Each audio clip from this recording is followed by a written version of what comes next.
Hey Yogi, today we're gonna work on backward bending. So backward bending is one of the most fundamental things you can do for your yoga postures and for your spine and overall health. Backward bending can be kind of challenging when you're getting started.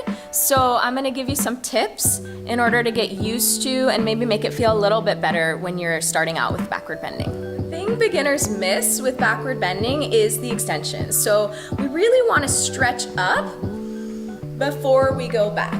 Right? So inhale, you're gonna lengthen up, relax your head back, then we wanna inhale again because again, we want to lift out of the lower spine here. Inhale, stretch up, keep that lift. So it's like you're trying to touch the ceiling, stretch up, walk your arms back. So very commonly at this point, we're feeling a little tight in the upper back.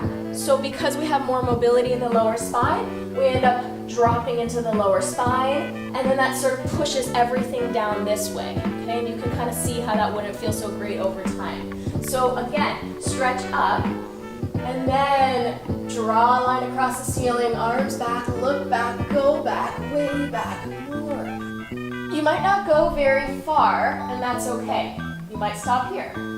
If you can, you're gonna inhale again, and then reach again. In the floor postures, the same concept applies when it comes to backward bending. So again, we want to extend through the lower spine, lengthen, create traction through the lower back as we come up. We extend the spine forward. Now that other way would look like this, where we're sort of pulling back through the upper spine. This way we want to press the chest forward, pull the shoulders away from the ears, and really create the length through the spine. And then that's also gonna help to strengthen all the back muscles, especially isolating the lower back muscles. The third big backward bending pose that we do in class a lot is camel. So again, the same thing applies where we want to lengthen from the lower spine. So most people put the hands on the hips, lift the chest, drop the head, and then start to do this, right? So again, we're collapsing the lower back. So before you think of going back, inhale, stretch up. And then start to go back, keeping this lift. So you're really pulling in through the abdomen, engaging through the hips, and we're very supported in the upper spine, lower back, so we're not collapsing again like this. Now here's where it gets interesting. Instructions say grab right foot, grab left foot, left foot. So we want to keep the chest lifted here, and again, we don't want to fall back with the hips. So once we drop the hips, we've lost the backward bend. So we really want to keep lifting, lifting, lifting, lifting, lifting as we go back. Now guess what? You can't grab your feet.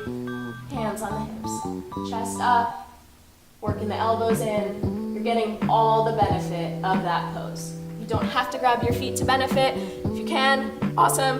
If you can't, keep coming. Practice, practice, practice, repetition. It's all gonna get better.